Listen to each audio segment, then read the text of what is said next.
अस्सलामुअलैकुम एवरीवन। तो series of admission में मैं हाज़िर हूँ अपनी एक और नई वीडियो के साथ। और स्टार्ट में मैं फिर वही आपको रिकमेंड करूँगा कि अगर आपने मेरी पुरानी वीडियोस नहीं देखी तो आप वो ज़रूर देखें क्यों, और उनका जो लिंक है वो मैंने डिस्क्रिप्शन में डाल दिया है। अपनी पुरानी वीडियोस का ज़िक्र मैं इस वजह से कर रहा हूँ कि उन वीडियोस को देखने के बाद आपको अंदाज़ा हो जाएगा कि आप पाकिस्तान से कहाँ मूव कर सकते हैं, अपने बजट के लिहाज से और अपनी प्रायोरिटीज़ के लिहाज से। तो अपनी लास्ट वीडियो में मैं बात कर रहा था कि आप फिनलैंड में एडमिशन कैसे हासिल कर सकते हैं और स्टडी वीज़ा कैसे हासिल कर सकते हैं। तो उस वीडियो को मैंने 5 सेक्शंस में कैटेगराइज़ किया था, जिसके 3 जो सेक्शंस हैं वो मैंने अपनी पुरानी वीडियोज़ में दे दिए थे, वीडियो में दे दिए थे। तो इस वीडियो में मैं 4th और 5th सेक्शन पे मैं बात करूँगा। तो स्टार्ट करते हैं 4th सेक्शन से। तो एडमिशन लेटर आने के बाद आपने अप्लाई करना होता है स्टूडेंट वीज़ा के लिए। तो इसके लिए आपने अप्लाई करना होता है migri.fe की वेबसाइट पर जाकर। तो वहाँ पर जाकर आपको एक हेल्प डेस्क का ईमेल प्रोवाइड होगा, जहाँ पर आपने ईमेल करनी है। जो ईमेल एड्रेस है जहाँ पर आपने ईमेल करनी है वो ये है। यहाँ पर जाकर आपने ईमेल करनी है और लिखना है कि आपका एडमिशन लेटर आ गया है, और अपनी यूनिवर्सिटी का नाम मेंशन करना है और रिक्वेस्ट करनी है कि आपको वीज़ा एप्लीकेशन के लिए डेट्स प्रोवाइड की जाए। ये ईमेल आप नॉर्मली एडमिशन लेटर आने के बाद करते हैं, लेकिन अगर आप जल्दी अप्लाई करना चाहते हैं, let's say mid of February में, तब भी आप ये ईमेल सेंड कर सकते हैं कि आपने एडमिशन अप्लाई कर दिया हुआ है और आप होपफुल हैं कि आपका जो एडमिशन है वो आ जाएगा। तो उसमें आप रिक्वेस्ट कर सकते हैं कि आपको जल्द अज जल्द वीज़ा एप्लीकेशन की डेट्स प्रोवाइड की जाएँ। नॉर्मली ये डेट्स आने में 3-4 महीने लग जाते हैं। रिस्पॉन्स जो है वो अगले दिन या दूसरे दिन ही आ जाता है। लेकिन जो डेट्स आती हैं वो 3-4 महीने के बाद आती हैं। तो उसमें आप मेंशन कर सकते हैं आपकी क्लासेस जो हैं वो अगस्त एंड में स्टार्ट होनी है। इस तरह से आप ये अप्लाई कर रहे हैं, इसके डेट्स की रिक्वेस्ट कर रहे हैं, ताकि आप जो है वो क्लासेस जो है वो आप टाइम पर जाकर आप अटेंड कर सकें। यहाँ पर मैं आपको एक बात बता दूँ कि आपको वीज़ा अप्लाई करने के यूएई या फिर टर्की जाना होता है। यूएई में आपको अबू धाबी में एम्बेसी मौजूद है फ़िनलैंड की।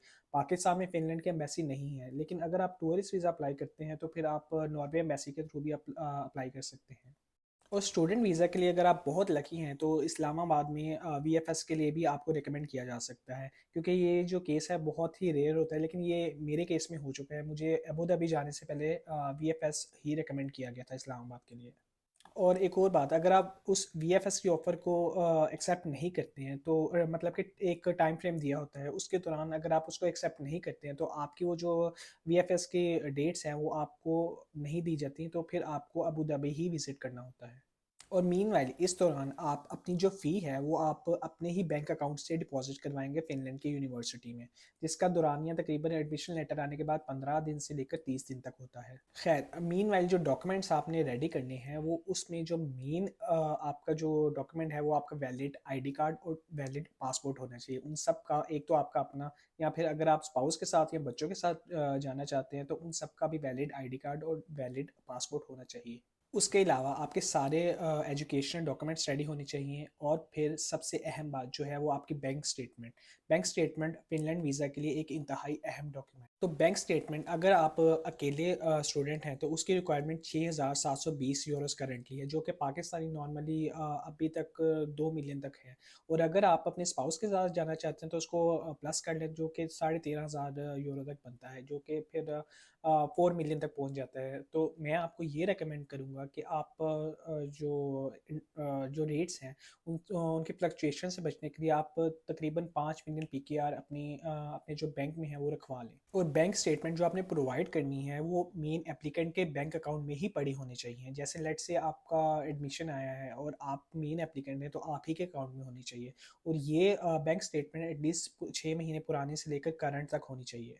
और अब आते हैं बैंक स्टेटमेंट की सबसे अहम बातों पर। अगर तो ये ट्रांजैक्शन जो आपके बैंक स्टेटमेंट है वो अचानक से हुई है ट्रांजैक्शन, या फिर आपको किसी ने प्रोवाइड की है, तो फिर आपका वीज़ा स्ट्रेट अवे रिजेक्ट हो जाता है। आप किसी से उधार लेकर या फिर अपनी जो गोल्ड है वो ज्वेलरी है वो भी सेल कर कर फिर भी आप अपने अकाउंट में पैसे नहीं रखवा सकते। हाँ, अगर आपके वालिद का सैलरीड अकाउंट है और वहाँ पर पैसे मौजूद हैं, तो वो जो ट्रांजैक्शन है वो आप अपने वालिद को कहकर अपने अकाउंट में करवा सकते हैं। और साथ ही आपको अपने वालिद का जो है वो स्पॉन्सर लेटर शो करना होता है कि आपके वालिद जो है वो आपको स्पॉन्सर कर रहे हैं।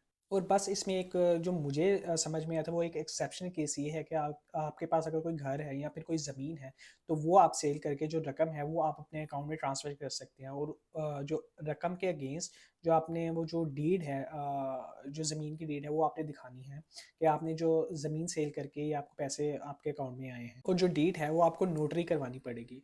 बेसिकली जो बैंक स्टेटमेंट है वो सबसे अहम चीज़ है। बैंक स्टेटमेंट के अगेंस्ट ही आपको वीज़ा प्रोवाइड होता है। अगर आप चीज़ें स्ट्रेट नहीं रखेंगे और क्वेश्चंस आंसर्स अगर एक दफ़ा स्टार्ट हो गए तो जितने ज़्यादा क्वेश्चंस होंगे उतना ही आप फंसते चले जाएंगे और उतना ही क्वेश्चंस को टैकल करना मुश्किल होता चला जाएगा आपके लिए। तो अगर आप अगस्त 2025 में फिनलैंड आना चाहते हैं अपनी यूनिवर्सिटीज़ के लिए, तो मैं आपको यही रिकमेंड करूँगा कि आप अक्टूबर 2024 या नवंबर 2024 से अपने बैंक को की ट्रांजैक्शंस वगैरह करना स्टार्ट कर दें, और फिर आपने अपने बैंक से कोई लंबी चौड़ी ट्रांजैक्शन बिल्कुल नहीं करनी है। और जब आपको अपॉइंटमेंट की डेट आ जाए वीज़ा के लिए, तो आपको जो भी आपके डॉक्यूमेंट्स हैं वो आपको मिग्री.fe की वेबसाइट पे जाकर अपलोड करने होंगे, जो भी उन्होंने कहे होंगे। ये इस वजह से कि जब आप इंटरव्यू देने वहाँ पर पहुँचे तो वो सारे डॉक्यूमेंट्स उनके पास हार्ड कॉपी में मौजूद हों क्रॉस वेरिफिकेशन के लिए। और अब आ जाएंगे इंटरव्यू की तरफ। इंटरव्यू देते वक्त आपने सबसे पहले तो घबराना नहीं है। कुछ क्वेश्चंस आपके होते हैं कुछ स्टडी गैप से मुतालिक या फिर आपकी जॉब से रिलेटेड। अगर कोई स्टडी गैप है या फिर जॉब है तो आप क्या करते रहे हो, किस फील्ड में आप जॉब करते रहे हैं। लेकिन जो आपके मेन क्वेश्चंस होते हैं वो आपके बैंक स्टेटमेंट के अगेंस्ट ही होते हैं, और थोड़ा टैक्स रिटर्न्स के बारे में। तो अगर आप जॉब करते हैं तो आई सपोज कि आपने जो है वो टैक्स अपनी सैलरीज के अगेंस्ट दिया होगा। लेकिन अगर आप बिजनेस करते हैं तो मैं आपको यही मशवरा दूंगा कि आप अपना जो है वो टैक्स रिटर्न फाइल करना स्टार्ट करते हैं। बैंक स्टेटमेंट के मुतालिक जो क्वेश्चंस हैं वो नॉर्मली बड़ी ट्रांजैक्शंस पर ही होते हैं। लेट्स से अगर आपने 1000 यूरो या उससे ज़्यादा यूरोस की ट्रांजैक्शन की है, जो पाकिस्तानी 2 लाख रुपया बनता है, तो उस पर ही आपके क्वेश्चंस होंगे। अगर आपकी जो ट्रांजैक्शन वो 1000 यूरो से नीचे है तो उस पर कोई क्वेश्चन जो है वो मुश्किल ही हों कि आपने क्या ट्रांजेक्शन्स की हैं। और अगर आप स्पाउस के साथ जा रहे हैं तो आपके पास नादरा का निकाहनामा भी होना चाहिए, और जो स्पाउस से रिलेटेड कुछ क्वेश्चंस हैं वो भी आपको पता होनी चाहिए कि वो कौन से क्वेश्चंस हैं। नॉर्मली जैसे आपकी वेडिंग एनिवर्सरी डेट, सास ससुर के नाम वगैरह, इस तरह के कुछ क्वेश्चंस जो होते हैं वो आपसे आपके स्पाउस से कर सकते हैं या फिर आपसे भी कर सकते हैं। और वीज़ा क्वेश्चंस में एक बहुत ही अहम बात वो ये है कि आपने वीज़ा जो ऑफिसर है उसको कन्विंस करना है कि आपने स्टडी के बाद अपने पाकिस्तान वापस ही आना है, और पाकिस्तान में आपके स्ट्रॉन्ग रूट्स हैं। अगर आपने उसको ज़रा भी हिंट दे दिया कि आप स्टडी करने के बाद या स्टडी के दौरान वापस नहीं आएंगे, तो फिर आपका वीज़ा जो है वो स्ट्रेट अवे रिजेक्ट हो सकता है। और आपकी जो वीज़ा फ़ी है वो नॉर्मली मेरे ख्याल से 350 यूरोस है पर पर्सन। और आपका जो वीज़ा रिज़ल्ट है वो आपको नॉर्मली जो है 14 वर्किंग डेज़ में मिल जाता है, यानी कि 2 वीक्स के अंदर अंदर। इसमें वो आपका पासपोर्ट बिल्कुल नहीं रखेंगे। आपका जो वीज़ा है वो पासपोर्ट नहीं लगता। पहले तो वो आपको वीज़ा रिज़ल्ट बताएंगे। तो अगर तो इंशाल्लाह आपका वीज़ा रिज़ल्ट जो है वो पॉजिटिव है तो आपको एक रेजिडेंस कार्ड आता है जो आपको वीज़ा रिज़ल्ट के 2 हफ्ते बाद होता है। रेजिडेंस कार्ड आने के बाद आप अगले दिन भी अप्लाई कर सकते हैं। बेसिकली वही आपका वीज़ा कार्ड होता है। आपका रेजिडेंस कार्ड ही आपका वीज़ा कार्ड होता है। तो मुझे उम्मीद है कि आपको बैंक स्टेटमेंट से मुतालिक आपके सारे क्वेश्चंस के आंसर मिल चुके होंगे। और अगर आपके फिर भी कोई क्वेश्चंस हैं तो आप इंस्टा पर डायरेक्ट मुझे फॉलो करके आप मुझे मैसेज भी कर सकते हैं। इंडियंस के लिए तो वैसे मसला नहीं है क्योंकि इंडिया में फिनलैंड के एम्बेसी है। पाकिस्तानियों के लिए प्रोसेस जो है वो थोड़ा सा कॉम्प्लिकेटेड है, लेकिन इसमें एक पॉजिटिव एस्पेक्ट ये है कि फिनलैंड की जो पाकिस्तानियों के लिए वीज़ा रेशो है वो काफ़ी अच्छी है। ज़्यादा से ज़्यादा आपके जो क्वेश्चंस हैं वो बैंक स्टेटमेंट से मुतालिक ही होंगे। तो बेसिकली आपने 6 से 8 महीने के जो आपके बैंक स्टेटमेंट है उसको आपने सीधा रखना है और बहुत ही एहतियात करनी है। और अब आते हैं फिफ्थ और फाइनल सेक्शन की तरफ, जो है pros and cons of moving to Finland. सबसे पहले मैं कॉन्स की बात करूंगा, यानी कि नेगेटिव एस्पेक्ट्स की जो फिनलैंड मूव होने के होते हैं। यहाँ का वेदर बहुत हार्श है। पहले तो अगर मैं हेलसिंकी की बात करूँ तो -20 तक आपका टेम्परेचर पहुँच जाता है सर्दियों में, लेकिन उसके बावजूद भी यहाँ पर ट्रांसपोर्ट का निज़ाम और बाकी सारे हीटिंग वगैरह का निज़ाम बिल्कुल भी मुतासिर नहीं होता। सर्दियों में सनलाइट जो है वो मैक्सिमम 6 आवर्स की रह जाती है, और फिर इसके अलावा लैंग्वेज बैरियर बहुत ज़्यादा है।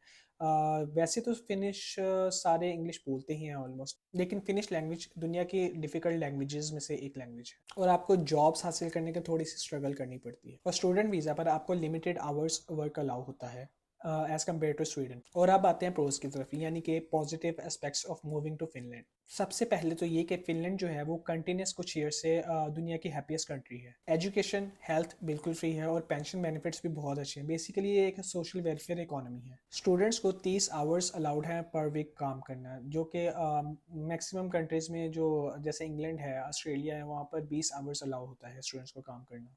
ट्रांसपोर्ट सिस्टम फिनलैंड का टॉप नॉच है और हेल्थ केयर सिस्टम और एजुकेशन सिस्टम भी यहाँ का टॉप नॉच है। और पाकिस्तानियों के लिए सबसे अहम बात फ्रीडम ऑफ स्पीच है यहाँ पर। मतलब पाकिस्तान और फिनलैंड की इकोनॉमीज का ज़मीन आसमान का फ़र्क। बेसिकली जो इमरान खान कहता था सोशल वेलफेयर इकोनॉमी की, जो वो बात करता था, वो यहाँ पर स्कैंडिनेविया रीजन में राइज है। और लास्ट में अगर रोड टूवर्ड्स पासपोर्ट की बात करें तो फिनलैंड में आपको 5 साल रहने के बाद PR मिल जाती है और PR के 2 साल बाद आप पासपोर्ट के लिए अप्लाई कर सकते हैं। और 2022 से 23 में की गई रिसेंट अमेंडमेंट के मुताबिक जो आप स्टडी वीज़ा पर आते हैं, जो आपका परमिट मिलता है 2 साल का, वो भी आपके 5 साल में गिना जाता है। लेट से आपको 2 साल मास्टर्स आपने किया है और फिर 3 साल आपने जॉब की है, तो इसका मतलब है 2 साल प्लस 3 साल, 5 साल बाद आप PR के लिए अप्लाई कर सकते हैं, जो कि पहले यहाँ पर नहीं था 2022 से पहले। तो फिनलैंड की इस चीज़ से आप यकीनन फ़ायदा उठा सकते हैं as compare to other Scandinavia region. तो ये थी मेरी वीडियोस फिनलैंड के बारे में। और फिर भी अगर आपके क्वेश्चंस हैं तो आप यकीनन मुझसे कर सकते हैं, जो भी मैंने इंस्टा हैंडल या फिर फेसबुक पर आप मेंशन कर सकते हैं। और अपनी नेक्स्ट वीडियोस में मैं बात करूँगा स्वीडन में detailed admissions, living style, cost और बेनिफिट एनालिसिस के बारे में। और नेक्स्ट टाइम के लिए आप मेरा चैनल सब्सक्राइब कर सकते हैं और बेल आइकन प्रेस कर सकते हैं, ताकि मेरी कोई भी वीडियो अपलोड हो तो आपको नोटिफिकेशन मिल जाए। टिल देन, अल्लाह हाफिज़।